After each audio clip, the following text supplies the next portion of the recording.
You're listening to Relatable with Stephanie and Michele, only on LA Talk Radio. Hello, everyone, and welcome back to another edition of Relatable. I am your host, Stephanie Michele.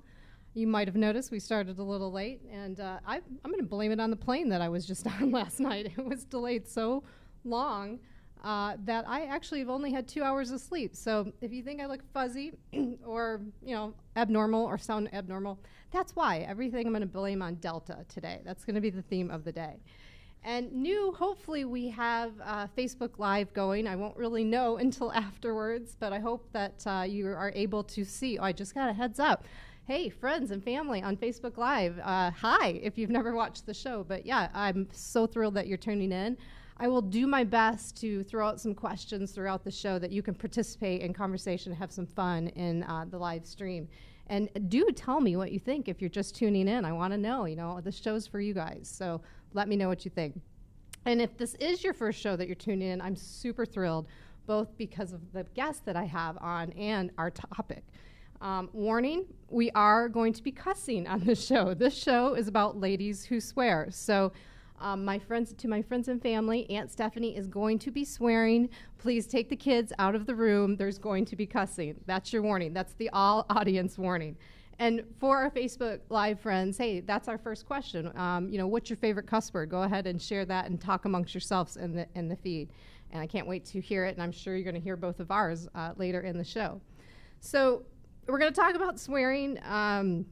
The first thing that I like to point out about swearing, because I am a lady who likes to cuss, is there's been quite a bit of research on the fact that intelligent people like to use swear words. So researchers have said that big vocabularies of curse words is a sign of higher rhetoric skills. I like the sound of that. And those that can name more swear words in 1 minute tend to have a greater overall vocabulary. I like it, right? I'm going to go with that research. Works for me. I'm sure there's other research to debunk it, but you can talk about that in the comment section. Anyhow, for me personally, I think why I swear, and I don't swear all the time. I'm probably going to swear as much as I ever have in the next 40 minutes. But for me, it's a shortcut to express emotion. Sometimes there's so much emotion or so much thoughts that I have about a topic that a quick fuck, seems to just cover it, get past it in a very non-violent and non-threatening kind of way, or a harmless way to just kind of release that emotion. A good question for friends and family that are listening, if you do hear me say something like that, you might want to follow up with, what did you mean by that? Tell me more. What are you feeling? What's going on? And then we'd probably have a really awesome conversation about it. I also believe there is an art to swearing. So a perfectly timed, curse word at a moment that's just high stress or, an awkward situation can really just, take that awkwardness out of the room and put a little humor into it. So there's some timeliness to the art of swearing that I actually enjoy. And when someone surprises you that doesn't swear a lot and they say something in an explicit way, it does tend to take some stress out of the room. So I like that too. Now, in terms of why women swear, there's a lot of myths that I'd like to debunk on this show today, and I think it will be easy for us to do. So we've already talked about one of them. So sometimes people will say, well, women swear because they lack vocabulary. Anybody that knows me and has had a conversation with me knows that that's not true about me. You will fast know this about this lady to my left. People will also say, well, you swear because you're not well-read, or you're unprofessional or disrespectful, or you're wanting to get attention or act like one of the boys. I don't relate to any of those things, so I can't say that any of those are true. I don't know if, she's like, nope. Or not classy, can't control ourselves. It's quite the opposite. Like the emotion, like I said earlier, like that's my way to keep my emotions in check, is just kind of a one word explicit and we're moving on. So it's actually quite the opposite. Or people also think that if you have bad manners or you swear a lot, that you must drink like a sailor too. And I don't think those things are mutually exclusive. So we're going to try to debunk this. Another fun thing for the viewing audience, if you know what album cover my shirt is inspired by, have some fun guessing. I'm thinking of you, Danny Evans, in Dallas, Texas, if you're watching. I know you know this. So if you're in the stream right now, you'll be able to tell everybody. But another thing you guys can talk about. And happy birthday to Jennifer Veneer, if she's watching. that brings me to my guest. So we're going to get right into it. And I want you to know a little bit about Bri Seeley to my left here before we talk more and cuss more. So Bri is deeply motivated to support women all over the world to live their best version of an inspired life. Sounds good to me. She is the co-founder of Amplified Collective, a community for women supporting women in Los Angeles, and the co-host of her own podcast called Be Amplified. She's a regular contributor to the Huffington Post and is known by many for her tell it like it is, out-of-the-box guidance that inspires women to make impactful changes. Bri has also been featured on NBC's The Today Show, Forbes, Inc., Medium, PBS, and Free Enterprise. Bri received the Outstanding Small Business Award from the Los Angeles Mayor's Office and the Small Business Development Center this year. That's awesome. Thanks. Fuck yeah. I'm sure they don't think that you're going to be on a show like this after winning that award. Glad you got the award first, Bri, right? Before coming on. So a couple things. So I said last week, my show actually turns 21 today, so it's an adult now. It's of legal adult age, and I think there's going to be some transitioning and new things that we're going to be doing on the show. So I wanted to toast the show before we got started. And I have, and anybody that knows me knows that I drink Blanca tequilas, and I have this beautiful bottle here, and we pre-poured it. And would you help me celebrate? Relatable turns 21. Cheers. Cheers. Congratulations. Thank you. And happy birthday. And happy birthday-ish, yes. Proud moment. I'm doing a shot of tequila at 11 a.m. Yeah, I hope my mom and my parents are watching and going, yeah, fantastic. All right, so the other thing that I like to ask Bri before we get into like the topic that we intend to talk about is there anything that's just top on your mind that's kind of pulling you and you're thinking about that you want to share before we talk about what we had intended to talk about today? I think just this, I've been really feeling lately in a massive state of transition. And I know it's really easy to look at people that are doing the things that we're doing in a public eye and make it look like everything is brilliant and beautiful and perfect and, you know, moving at the speed of light and all of these beautiful things. And I always just like to invite people to see behind the curtain a little bit. And remember and know that everyone is always in a state of transition and flux, and that just because it looks good on Instagram or social media doesn't necessarily mean that that's how it is. I was on my couch at 4 o'clock yesterday in the fetal position in tears.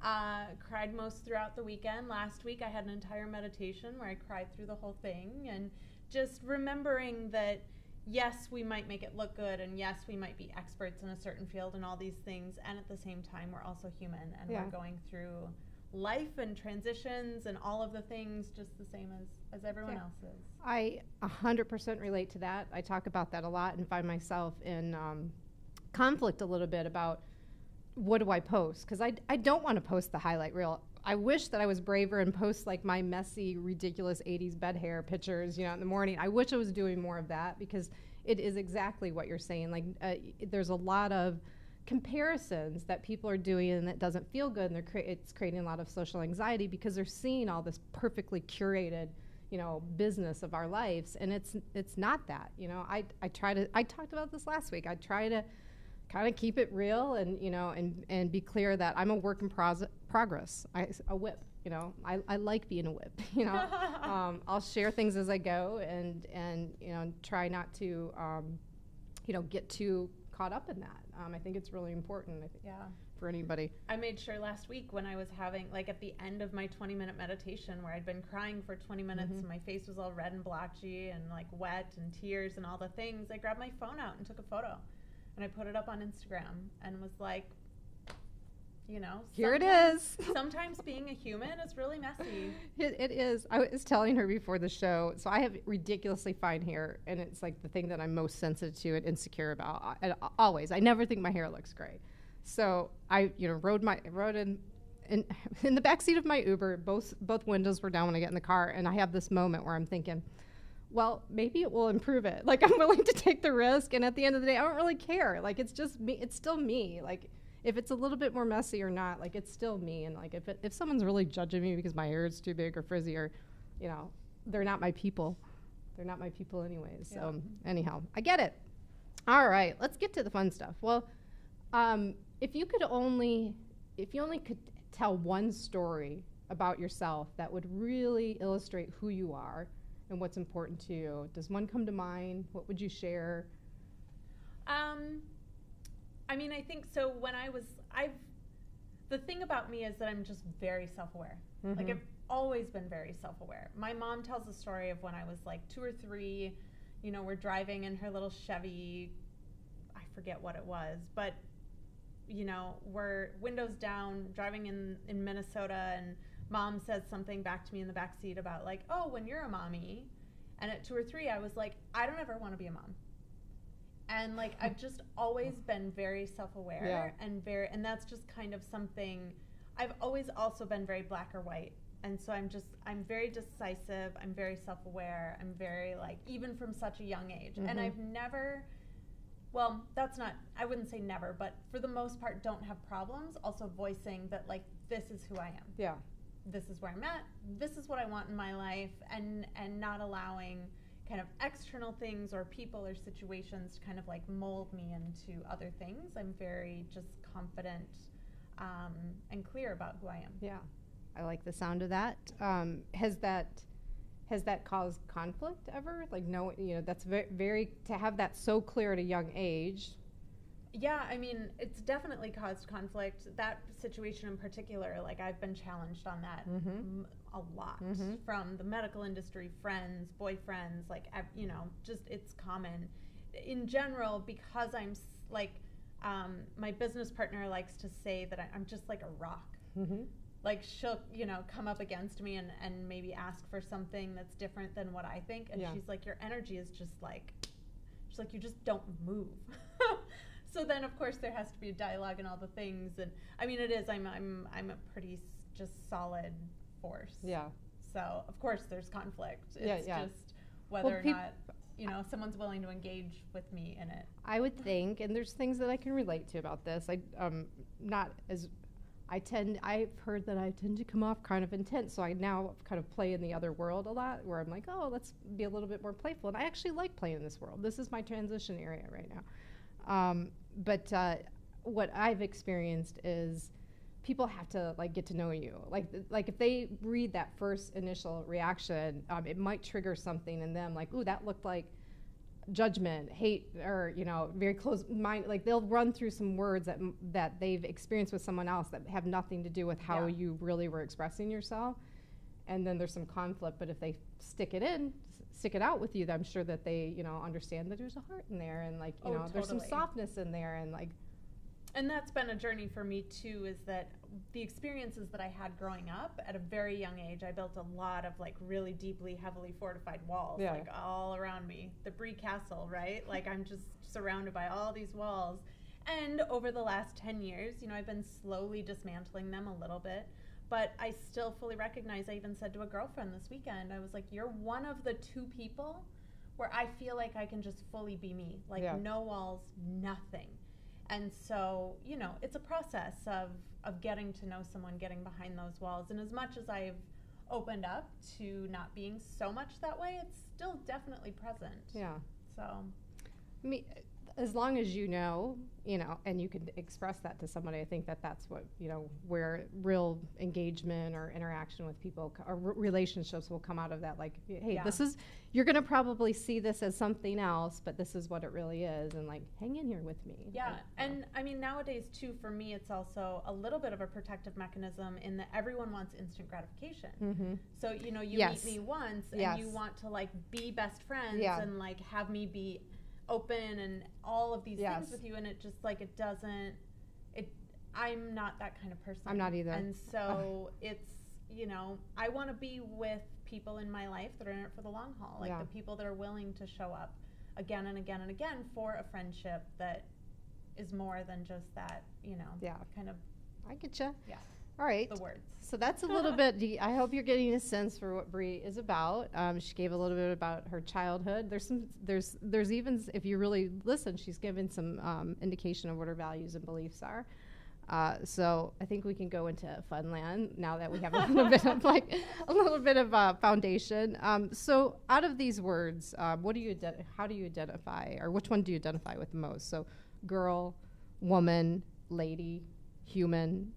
And if I didn't say a word that you feel strongly attached to, tell me. I mean, woman is definitely my word. And it's one, who I am, and two, my work of what I bring into the world to support my women, you know, in building the lives that they want to be living, getting clear on their priorities, their wants, their needs, all that stuff. And I actually did a book project, and it's still kind of ongoing on the Huffington Post, but it's called the Inspirational Woman Project, because I believe that every woman's inspirational. And so the first question, and I've interviewed well over 200 women, and the first question I always ask is, what does it mean to you to be a woman? And it's amazing the breadth of variety of answers that come out of that. And then the depth too, like some people do really identify with that, some don't. Yeah. And it's a beautiful question. I love the concept of woman. I do too. For our Facebook friends that are following along, there's a great question to talk amongst yourselves. Like, you know, how do you identify as a woman? What does that mean to you? And if you don't, you know, what's your word? Is it girl? Is it lady? Is it, you know, what is it? I can't wait to read those. All right, so it is a fascinating topic, because then, like, one of the other things about me that I've kind of been a little vocal about is that I'm not a huge fan of, like, the girl boss movement. Me neither. Because Mark Zuckerberg doesn't wander around being like #boy boss. yeah. You know, and so it's a conversation of like what these words mean to us, how we're using these words, the connotations that they invoke. Yeah. On the same line, and since you know this show is about swearing, I can't stand. I mean, I'm just going to say it. I don't hate too many things, but I cannot stand when girls are like, girl bitch, you know, like when they have to add, like they'll take an empowering topic, like, you know, or bitch boss, fashionista bitch, you know, like I'm like, really, why do you have to downplay that? Why don't you just own the first part of that, boss? You know, to your point, I cannot stand that. It's like, really, as soon as you exhibited your power, you took it away. Like, why? I think it had a place. I mean, it definitely it's shock and awe on social media. Like, this is like the fun stuff. I mean, there's statistics around, like, if we put cuss words in our posts, like it's like 30% more engagement because it's controversial, you know? Well, and I mean, even just in general, the whole like girl boss or boss babe or like any of those things, you know, these words that we use, I think it had a place. I think it really helped women open up and start to see themselves in those spaces more. And I also feel like that time has passed. I do and too. now I feel like we've kind of stepped way over the line with like hashtag and, like, all these things. Using bitch in your hashtag is a fad. I'm serious. It's a little too far. Like, just own it. Yeah. Whatever it is that you want, own it. You don't have to downplay it by saying, well, I'm a boss, but I'm a girl boss. Yeah. Like, that's not... 100% agree. I hope you guys are talking about this too. I'd love to hear some thoughts around this. All right, so as a woman, Bri, do you like to cuss, and why?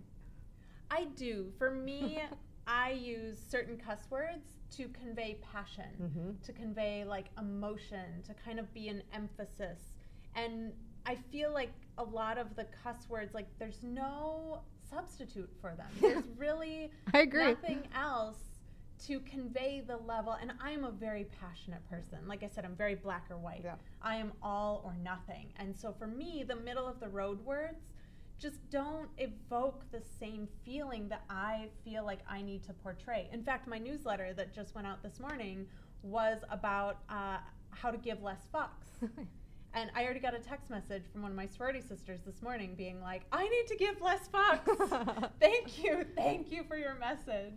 For people that have never used that phrase or just hearing that, explain to them what you mean by that, because I think that it could be taken differently. So I was told a few years ago that when you wake up in the morning, you basically have like a stock of fucks to give. Like, it's like cares. Like, Right. you know, so say you wake up in the morning, you have 10 fucks to give. You have 10 fucks in any given day. And you get to give them on good things or bad things, whatever you want. So say you're driving into work at 9 o'clock in the morning and someone cuts you off and you're like, damn it, you know, and you just gave this person one of your fucks. Yeah. And now all of a sudden, you're not even at work yet and you only have 9 left. Ah.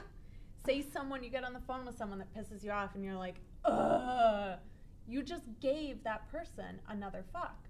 So maybe by the time you get done with your day and you're at your daughter's soccer game, you literally have 0 fucks left to give. And your daughter deserves one. She deserves This one. is the funniest conversation ever. Your daughter deserves a fuck. I mean, it's true. So you get to the end of your day, you've spent all of your fucks. Yeah. And then the things that are the most important, you know, connecting with your partner, making dinner, having a great conversation, seeing your kids, that kind of stuff. You literally have nothing left to give. So how I would interpret that, especially to people that are like, I don't like the word fuck. I don't want to hear it that way. So it's really just saying, like, every day you have a choice and you get to pick what you choose to spend your time and energy on. And it's your choice. It's so powerful for you to own that choice and spend it in a way that is supportive to you. And don't give it away to things that are really not that important. Someone cutting you off in traffic, is that really that important? I mean, really, everything is about an energy exchange. Everything is about an interaction. So it's like acknowledging that and where you're putting your energy is super important. Yeah. Choices, people, it's choices, it's about choices. All right.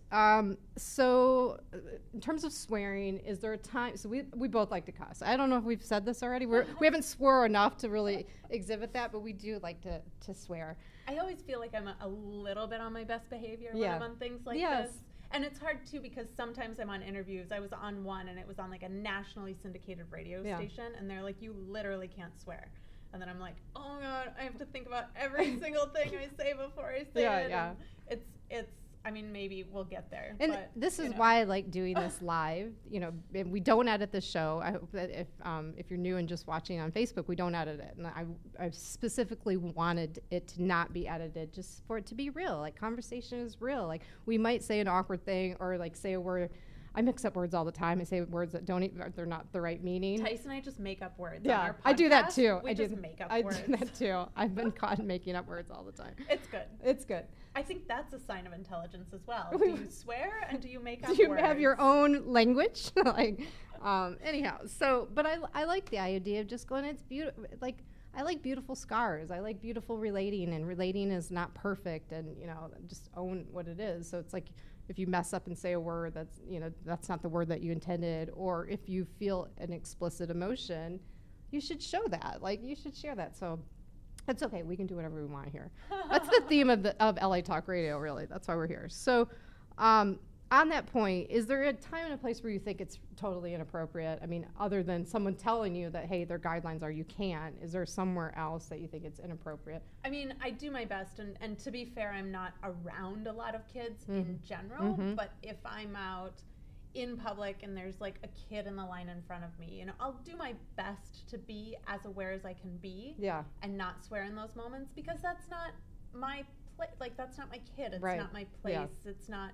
You know, they're having their experience, and I don't need to infringe upon, especially parents. And so I do my best in those situations. I don't talk to my grandparents much, just in general, but when I do, when I'm with them, I try to be on my best behavior and not swear. And, so we were told, you know, it's generational and cultural and that kind of stuff. We both have a Midwestern background. We were told to respect our elders, so that's part of it, right?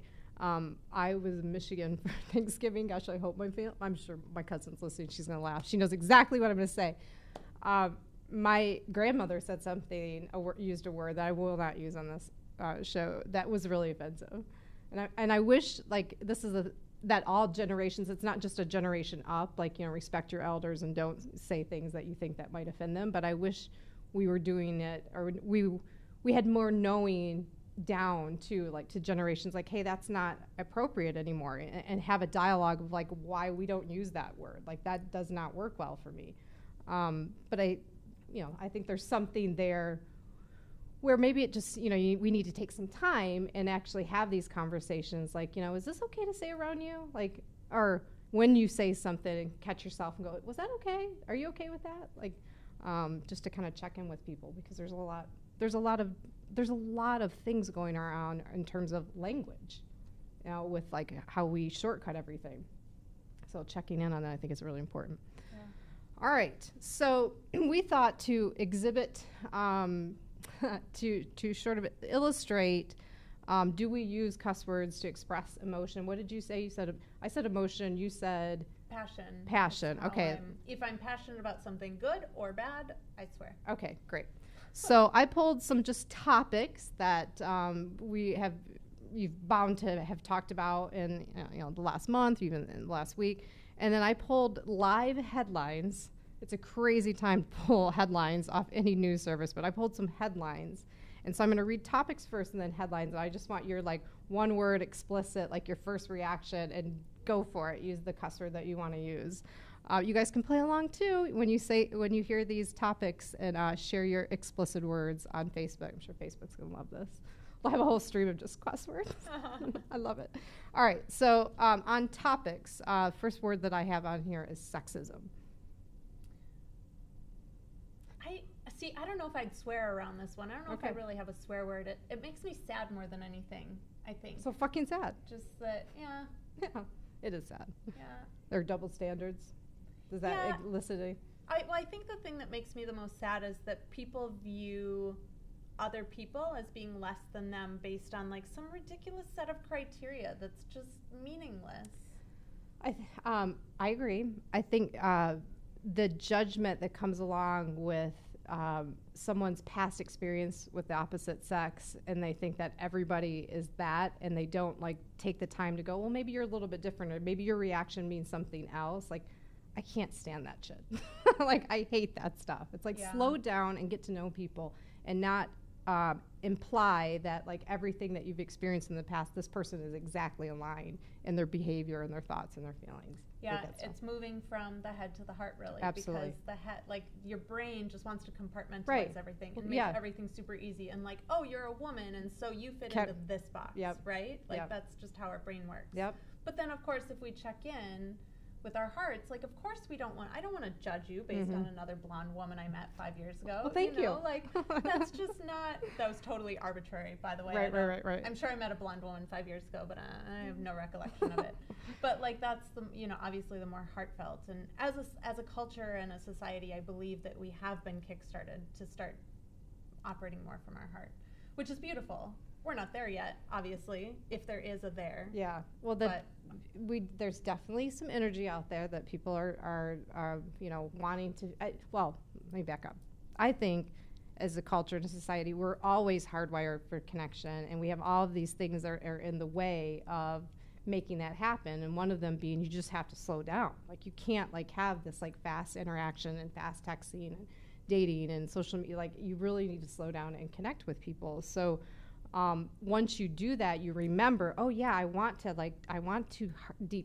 deeply connect with somebody. I want to feel somebody's heart, but you have to get through all those other noises and distraction to get there. Yeah. Which is a lot of biological conditioning as well. So we're fighting our biology. Yeah, totally. Fighting our genetic makeup, all of our stuff, and it's sad. That's sad. Okay, so sad. Sexism made Bri sad. Let's see if we can move on. How about racism? I just, again, why? Sad. Why? I don't know if it's ever any perspective that I do my best to see things from different perspectives always, and there's certain ones where I'm just why are we still talking about this? Yeah, I agree. And then, okay, so it does make me angry as well, because we're as a culture and a world just literally on repeat. We're like a fucking broken record. We just keep hitting the same Can't track learn from our mistakes. Yeah. Again and again and again, and I just want to take it people and just be like, ugh. Yeah. Get off the track. Yeah. All right. Here's one. Change the album. Here's a lighter topic. I mean, I had to leave with the big isms. How about duck-faced social media posts? Oh. Yeah. fucking stupid. I'm just going to say it. I took my shot. I'm going to say it. I'm going to say it. They're so stupid. I did. I was when I was driving here this morning, this guy was coming out of a gas station, and I caught his face as I was driving by, and he was like, was he trying to was he like sexy looking at you? Like, no, he wasn't even. He was just like, no, he wasn't. He didn't have his thing, but he like made this duck face and this whole squished up thing, and I just started laughing. Who decided that was sexy, by the way? Who decided that? Like, it's a hard thing to execute. Like, some people can do it and they're really sexy. There's always exceptions to the rule, but the subtle duck face can look okay sometimes, but you can still look and be like, they're trying. Yeah. Like they're trying to make that And that's happen. the whole point, right? If you know that if a pose looks too much like they're trying, then it's ridiculous. It's ridiculous. Yeah. Let's stop with the duck face. Yeah. All right. A man that knows what he wants. What does that bring up? Sexy as fuck. Yeah. I would agree with that. I would one up that and say a man that's willing to be vulnerable, hot as fuck. Yeah. Yeah, that's good stuff. And can express it. Yay. That's the trifecta. And I did not put these in any particular order, but the next thing on my list is President Donald Trump, which is totally the opposite. Yeah, what comes up there? We, and a lot of people are going to disagree with me about this, but as a culture and a society, I fully recognize and know that we need him right now. Like, we need him. I think, to your point earlier, this is where some of the heartfelt awareness is coming. Like, how did we get here? Like, how did we get to a point where we've elected someone that has a fifth grade vocabulary and doesn't seem to know anything about anything? Does he swear? I don't fucking know. I don't think I have. I don't think I've heard him swear. I don't think I've ever heard him swear either. No, but that doesn't mean. Well, wait. What was the whole pussy scandal or pussy grab scandal? Like, what did he say? Some words on that? I don't know. You know, honestly, I don't even pay attention. Like, I don't read. I don't click on. We'd have to go back. Stuff. If you guys know in the comment stream if he's ever sweared, please put a link to something. I mean, not that it's like I need more useful information in my head, but now I'm kind of curious. The only President Trump stuff that I've actually clicked on and watched is that someone put an angry cat cartoon face over him and over a bunch of his videos. And I watched that one. That one was hilarious. And then also they're President Trump and cat things. All of them are. So the other one, she's a cat lady. I'm a total cat lady. I got a crazy cat lady pillow for my birthday last week. It was great. The other one is there's a video floating around that every time he sits down, he moves stuff away from him. Oh, I've seen that. And the handshakes. And so he'll sit down and he just moves. Have you seen the accordion one? Yep, I watched that one too. It's so much fun. Those are about the only President Trump. And there's one where somebody painted a frog on his bottom lip and chin. That was part of cute too. It's funny. Yeah.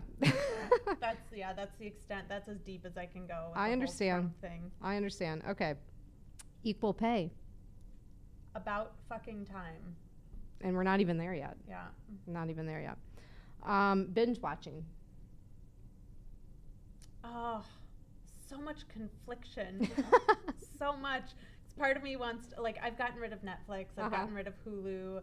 I have Amazon Prime, but I've gotten rid of everything because I'm it's such a waste of time. It's just a distraction, blah, blah, blah. And then there's another part of me that's can we just chill the fuck out for just an hour, just 1 hour? That's all I ask, 1 hour. Yeah. So I have this these two sides where it's such a fucking waste of time. And the other one that's but please can we just hang out for an hour? I agree with that kind of content. It's I'm either watching it to tune out, and sometimes it's even cartoon tune out. I just can't take anything more. SpongeBob SquarePants. Yeah, just anything anything that just doesn't require a lot of thought, and there's a certain amount of just lighthearted amusement. So I'll go tune out direction. I also have been guilty of watching really well-made telenovelas. You're gonna hate me for telling you about this. There's a show on Netflix called Velvet, and it takes place in the 50s, and it's a couture department store, and the fashion in it is ridiculous. Bri has a fashion background. We didn't reveal this in the bio, but it's really beautiful, beautiful sets and beautiful clothes. But essentially, you don't even have to read the subtitles and just know that like everybody's fucking everybody, and like they're all beautiful people. There's all kinds of affairs going on, and that's it. That's what's going on, and I love it because it's a total tune out for me, and I can just look at beautiful clothing. There is one that I just recently, and I watched all the seasons. It was very well done. It was called Mr. Selfridge, and it's on Amazon. I'll have to check it out. Also beautiful. It's about the first department store in London. So it's like the late 1800s, I think early 1900s, and it's just beautiful. I'll have to check it out. And it's Jeremy Piven, who I go back and forth with, but he does a great job. And I liked how, I think there were 4 seasons, but it wasn't like year 1, year 2, year 3, year 4. It was like year 1, year 5, year 11, year 15 or something. So it was like a much larger scope of their lives. Interesting. And, there's also good content out that actually makes you think, and I think the kind of content that either validates some of the things that you know about yourself or you're feeling in the world, or influences a little bit, like helps you kind of take your transition where you are around this topic into a different direction. I think Jill Soloway's projects are like perfect for that. So Transparent, I Love Dick. You've got to watch that. So I tried to watch it last night because you told me, and I like the first episode didn't grab me. So watch one more and then we'll have this conversation again. Okay. All right. So moving on to headlines. I feel so official now. We're going to talk about headlines, but we're going to have explicit responses to them. So first headline that I pulled this morning: 22 killed, dozens injured in the Manchester Arena blast. Yeah, I mean, just so much fucking compassion. One, for the people that obviously were, killed or injured, and their families, and I mean the community in general, just everything. And 2, for, the soul that thought that was a good answer. Yeah. Why are we still? I wish these things would stop. I mean, they just. Part of it for me on these topics is in this next headline is a good example of this, is this over sensationalized bullshit that I think helps create a situation where someone wants to get attention for doing something like this. So this, on the same topic on Breitbart's site, jihad attack targets young girls for the same news story. So the first one, 22 killed, dozens injured in Manchester Arena. It's a who, what, where, just the facts, right? This headline, attack targets young girls. Seriously? It's fucking stupid. It needs to stop. I mean, really. I get really angry around this stuff. Really angry around this stuff. It's that division stuff that we were talking about earlier, where people think it's okay to create that divide and further it. I mean, Breitbart is a perfect example of, the whole purpose of them is to continue that us versus them. Yeah. I mean, that's the whole purpose of that magazine, is to perpetuate that divide between people more and more. Whereas the more that we can come together and connect and relate, I agree, the less I believe that stuff like this would happen. I agree. All right, so here's some other lovely headlines that were plucked from the news today. Ad urges Trump to keep promise, exit Paris climate agreement. Anything come up for you on that? It's so hard for me to take any of this stuff seriously. Yeah. These are, they're all, well, this one, I know how you feel about this one. Gay men rounded up and tortured. Why are we still hearing about this fucking stuff? Like, why are people, why so much hate? Yeah. Hate is fucking stupid. It's just stupid. It's really stupid. These were fun. First Lady's hand swat becomes viral sensation. Oh, yeah. Do you guys know about this? I read the headlines. I haven't looked at it at all, but yeah, it's pretty clear. I mean, I know a little bit about reading faces and where someone's eye, the direction that their eye goes, and what they're really saying. And every time she's with him, she's just showing such distaste for being around him. And now we've got a clip of her, he goes to grab her hand and she swats it away. She just quickly swats it away. She doesn't even care that millions of people are watching. She's like, no, I do not want you to touch me. That's something. That's interesting. Yeah, I mean, that takes me down my whole rabbit hole of you should know what you want and kind of what you're getting into or agreeing to before True. Back to choices. She gave up her $10 early on in that. Very much so. Yeah. And, her priority was clearly not around relating, not around connecting, not around authenticity or transparency or, you know, any of those kinds of things. And yeah, and who knows, maybe now it's just not aligned with her anymore. Yeah. But she's in this So place interesting. now, and It'll be so interesting to see how it plays out. And here's another one about Melania. So Saudiists love Melania Trump because she represents submission to men. Look how different these two headlines are. Like how we can just interpret like different things. Like, really, is she that submissive? Maybe she was, but now she's like fighting it a little bit. Who knows? I mean, who knows? I'm speculating, but it just illustrates how dangerous like just reading a headline and then being led to, you know, believe whatever's going on in the news is real. And especially with all the clickbait articles out there. I just clicked on one. It was about Ellen DeGeneres and Portia de Rossi, and that one's been going around for something, and I don't know, and you click on it and it takes you to literally a paid advertisement for Ellen's new makeup or skincare line or something like that, and it has nothing to do, like, headlines in and of themselves are so dangerous. Damaging. And for people listening that are not familiar with this term, clickbait, like, people are hired to craft a certain headline to elicit a behavior or for you to do something. So in most cases, click on it, and a lot of times, you know, the clickbait part of it, like the article is not even aligned with what the headline is. So here's a whole, you know, waste of time of getting to, you know, to an article that's like it's not even aligned to the headline.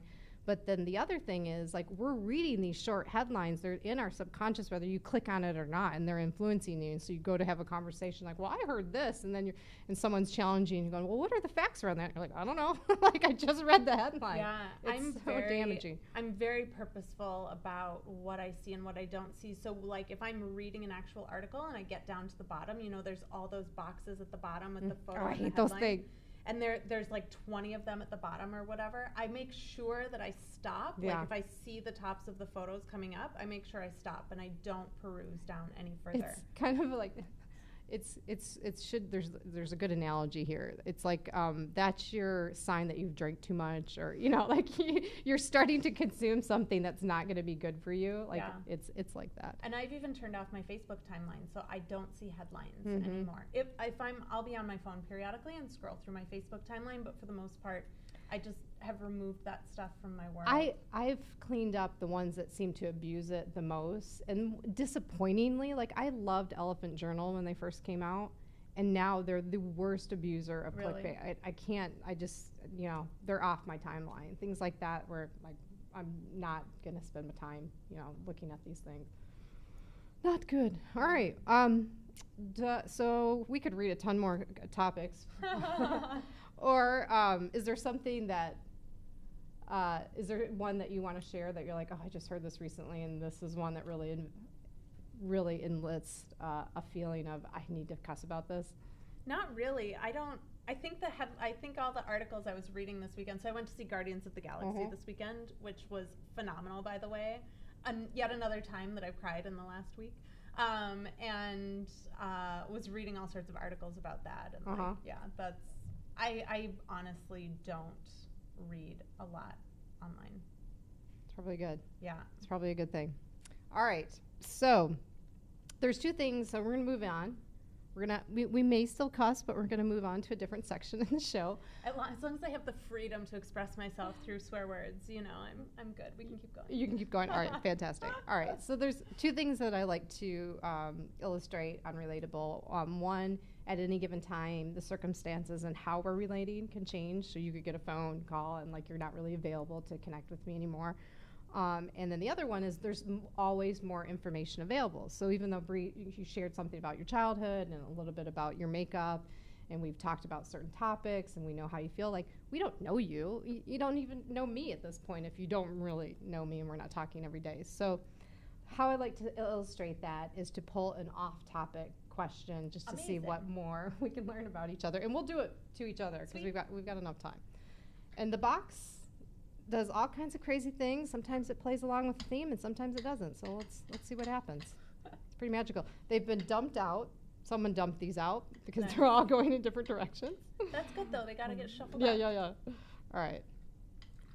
Oh. What's the biggest crime you've committed? I mean, Really? So when You look like a fucking criminal. Come on. when I was like 4 or 5, we were at the grocery store, and I grew up in like She town. does have a past. Small town Minnesota, like super small town Minnesota, and we're in line at the grocery store, and mom's like checking out and stuff, and I'm like looking through all the candy dishes, and at the time there were Barbie cards, so they were like baseball cards, but they were Barbie cards. All right. And there was a pack of them in with like some candy, like the Twix bars or something, right? And I was like, oh, this is in the wrong spot, so it's mine. And so I just grabbed it. It's out of order. We walked out. I was like, that doesn't belong here. They so messed clearly up. They didn't mine. put it in the right order. Clearly, it's mine. Yeah, I so like I get the out story. to the car, and I like the I'm story. like, my mom looks at me, and she's like, where did you get those? And I was like, oh, they were in the thing. And she like marched me back in the grocery store at the age of 5 and like made me go up to the customer service counter and put them up there and apologize to the lady and like all the things. Was it embarrassing? Do you remember the Oh, feelings? so embarrassing. So embarrassing. I mean, when you're 4 and 5, like I'm sure I knew the difference. Yeah. But until you have that experience where you're like being forced to repent for your actions, oh, terrible. Terrible. It All was right. so painful. Clearly, that I'm still Clearly, I know I can about feel it. She's 30 like, years later. Stupid Barbie cards. You probably hated Barbie after that too. Oh, no. No, you liked Barbie. My Okay. mom still has my Barbie stuff. She's putting it all on eBay.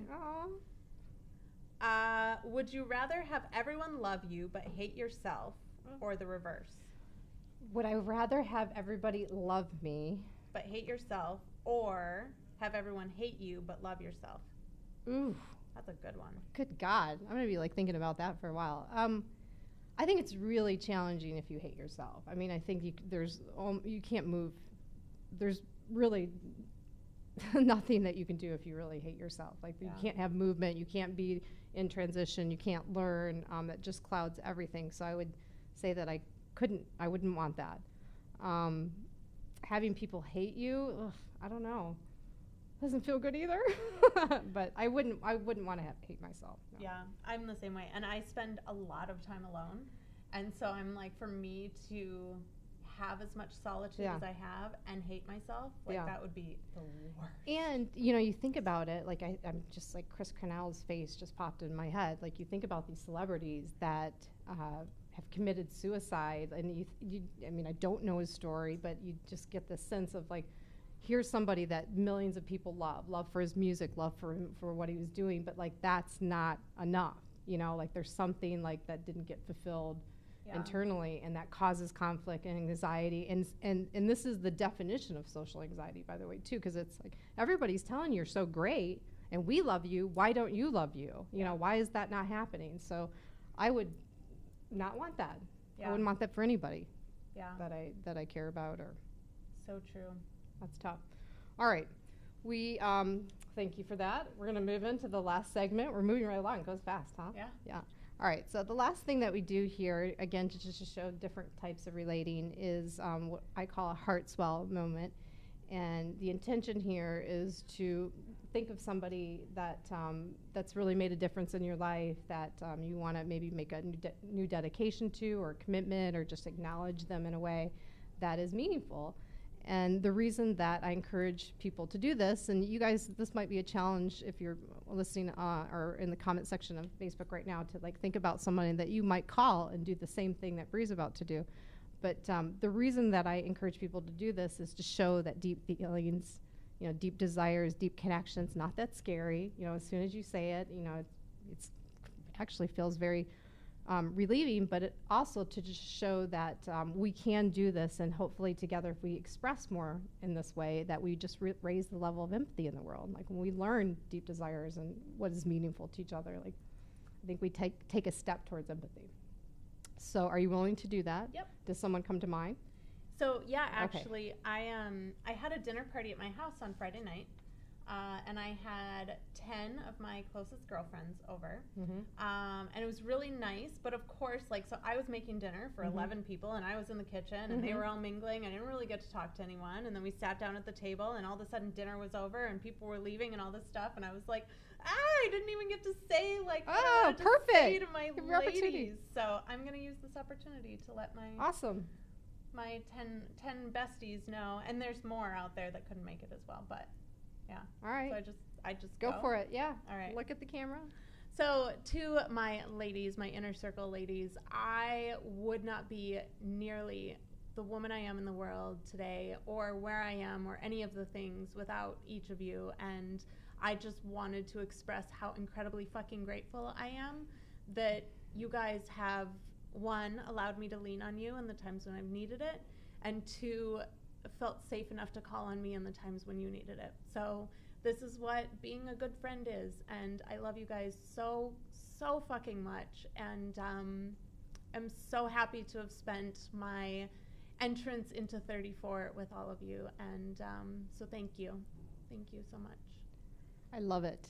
See, that was a perfect example of expressing emotion with the F word. It's getting a little. I know, and usually I have tissues, and they're not here. Well, good thing. No tears no actually tears? fell. Yeah. But I could feel them. You can feel it? All right. Well, that does bring us to the end of the show. If you want to learn more about Bri, you can follow her on her Instagram and Twitter handle is her name, Bri Seeley, and it's on the screen right now. Or you can go to her website by the same name, briseeley.com.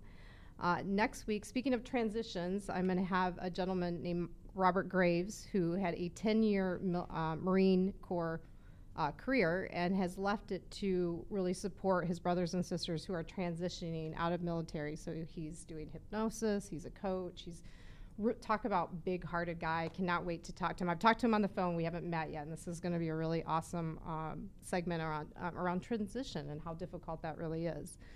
And so tune in for that. I want to leave everybody with a dare. I was thinking about this morning and trying to figure out what we could do here. So the dare is maybe to, when you hear somebody use a cuss word, maybe women, just focus on women right now because that's what we talked about. When they actually like use a cuss word, go, hey, what did you mean by that? Like, what's the feeling or the thoughts around that? And see what kind of dialogue transpires from that. I'd love to hear about that. So share it with me. Also, I'm thinking about doing a little bit of a different type of show where I would like you guys to stump me to see if I can actually relate to whatever we're talking about. Up until this point, because we've been in child stage and not adult stage, everything that I've had on I could relate to, but I want to be stumped. So what I'm asking for is for you to message me with something that you're super passionate about, that like every time you talk about it, it's like you just get ridiculously high because it's such your passion, but it's not a normal thing. So it can't be like, I love my dog, because, you know, clearly I love my dog and I can talk about my dog. Something unique. Maybe it's something specific about the dog that like you could talk about in an almost weird way for 20 minutes. I want to hear about that, and I want you to on the show with that weird stump the relatable host. Can I relate to your weird thing? That not even weird, different. Let's use the word different thing that you're passionate about. So reach out to me at Love More Now on Twitter and on Instagram at Relate with Steph. Let me know if you're watching along on Facebook what you thought about the show, and I can't wait to hear like your answers to the questions that we put out there. And last thing, we do have a PSE tomorrow at the Relational Center. If you haven't heard me talk about this, it's called Public Shared Experience. It's basically like a yoga class for relating. We do some really fun exercises to just feel good about how we're connecting with each other. It's so much fun. We've never done one on a Wednesday night yet, so this will be a new thing. It's at 7 o'clock. You can find out all you need to know about that event. It's free on my site, stephaniemichele.com. And lastly, as always, I just encourage everybody to relate with more curiosity. Like, throw a couple questions in there. Like, what did you mean by that? Like, get to know people again. And that is the end of the show. Thanks, Bri. Thanks.